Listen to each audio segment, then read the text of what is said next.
Hello viewers, in this video I will show you how to open WinRAR file or zip file in mobiles. How to do this? Let's start. Open Play Store and search here WinRAR and press enter. You'll find this result. Now click on install button. This application should be installed in your mobile. Now it's installing.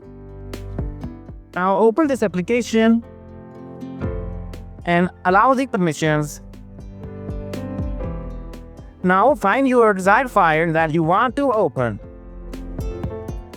Go into a specific application in which you want to open any WinRAR file. Now this file is WinRAR, a zip file. Now click on it. You'll find here RAR option. Select WinRAR. Now you can see here your file are ready. Open or view. Hope so this video will be helpful for you. See you in another video. Goodbye.